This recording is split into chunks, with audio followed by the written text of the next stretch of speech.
We are continuing this activity, and hopefully this triggers also other activities like similar activities province-wide, which is was also the intent ng ating first workshop exercise no, sa Kapatagan, Lanao del Sur. And this is also in line sa magiging activity ng Western Mindanao Command this August, which is a Western Mindanao Command-wide territorial defense simulation exercise.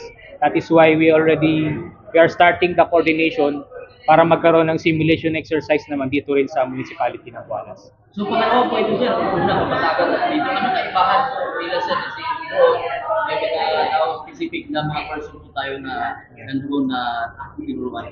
Yeah, yung sa unang kinandak namin na similar exercise sa Kapatagan, it's a more of a collaborative tabletop exercise, and nagkataon lang kasi noong time na yun na medyo may konting ligoy kami to do the planning and the execution.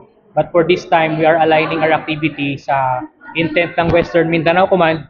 That's why the big difference here actually is we'll be doing a simulation exercise wherein merong mga gagalaw na forces, may involved talaga yung LGU, they will be establishing incident command post, and you will see how the AFP, the PNP, and the local government units and local government agencies will be working under the context of a internal territorial defense operations.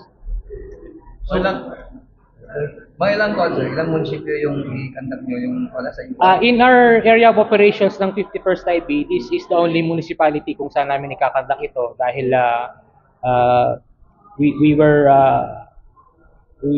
identified initially talaga na Pualas yung kakandakan ng activity na ito, and hopefully this will also be propagated sa other municipalities within our area of operations. So this is not the first, this is the second type of exercise that we'll be doing, but this is the first time in Pualas. Simple kayo sa mga anong bayan na po ang susunod na mga karoon? Kung mapapansin nyo sa mga naging presentation namin, we always base the scenario sa historical data na nakagather namin, particularly sa mga previous na naging gera dito sa Lanao del Sur. So, along the main supply road o yung ating national highway within Lanao del Sur, probably the municipalities along the national road will be the next municipalities kung saan we will also propose the idea of interagency territorial defense operations. Dito sa wala sir ilang araw.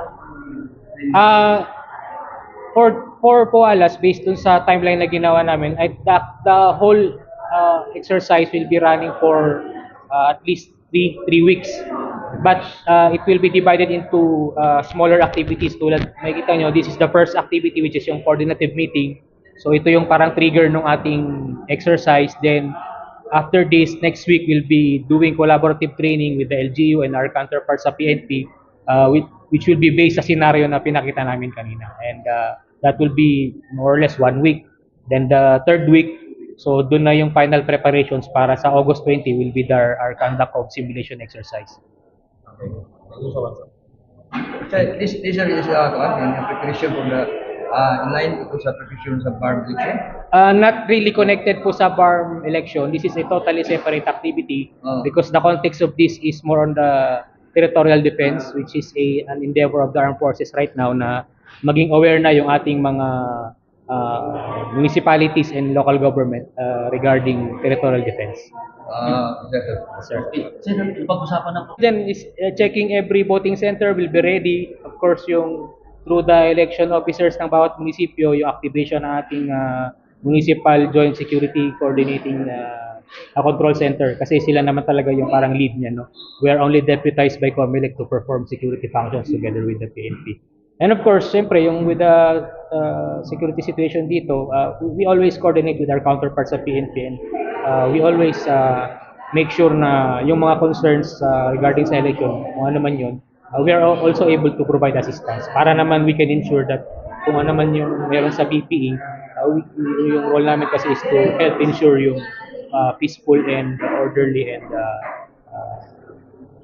honest conduct ng BPE. Yung first ever BPE dito sa Bard. May mga remark municipality po tayo.